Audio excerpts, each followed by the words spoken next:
Hello friends, আমি সৈকত। তোমরা দেখছো দ্য ফ্লাইং বাজ। নতুন একটা ভিডিওতে তোমাদের আবারও ওয়েলকাম। আজ বহুদিন পর চলে গিয়েছিলাম কলেজ স্ট্রিটে।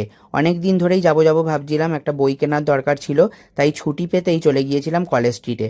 তোমাদের কলেজ স্কোয়ারটা একবার ঘুরিয়ে নিলাম, আর গিয়ে পৌঁছেছিলাম দুপুরবেলায়। খুব খিদে পেয়ে গিয়েছিল, তাই বহু পুরনো একটি রেস্টুরেন্ট মহল, সেই মহল নামে রেস্টুরেন্টে চলে গিয়েছিলাম সেই দিন, যেটা কলেজ স্ট্রিটের পাশেই রমানাথ মজুমদার স্ট্রিটে অবস্থিত। এটা কিন্তু অনেক পুরনো একটি স্পাইস হোটেল।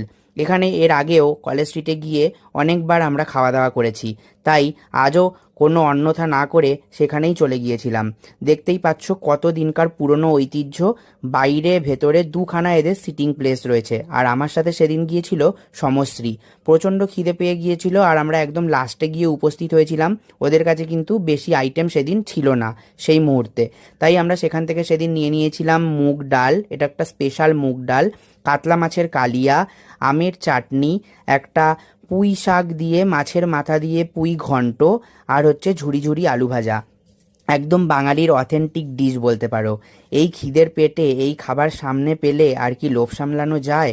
প্রচণ্ড খিদে পেয়েছে, তাই প্রথমেই সেই স্পেশাল মুগ ডালের ওপর একটু লেবু কোচলে ঝুরি ঝুরি আলু ভাজা দিয়ে খাবার শুরু করলাম। তোমাদের কার কার এরকম খাবার ভালো লাগে অবশ্যই কমেন্ট করে জানিও। পুঁই শাকের মধ্যে কিন্তু প্রচুর মাছের মাথা ছিল, আর এই যে কাতলা মাছের কালিয়া, যেটার পিসটা ছিল একদম জাম্বো সাইজ, আর মাছটা দেখেই বুঝতে পারছো কতটা লোভনীয়। যেই রকম মাছের স্বাদ সেই রকম ফ্রেশ মাছ ছিল, যেটা তোমরা ভিডিওতে দেখেই বুঝতে পারছো। তোমরা কে কে এই রেস্টুরেন্টটা থেকে খেয়েছো অবশ্যই কমেন্ট করে জানিও। আমার তো এখান থেকে খাবার খেতে প্রচণ্ড ভালো লেগেছে। এখানে কিন্তু প্রত্যেকটা জিনিসের আলাদা আলাদাভাবে দাম থাকে এবং আলাদা আলাদাভাবে কিনতে হয়। এবং লাস্টে আমরা আবারও এদের আরও একটা স্পেশাল চাটনি, আমসত্ত্ব খেজুরের চাটনি আর পাঁপড় খেয়ে নিলাম। ভিডিওটা তোমাদের কেমন লাগলো অবশ্যই কমেন্ট করে জানিও।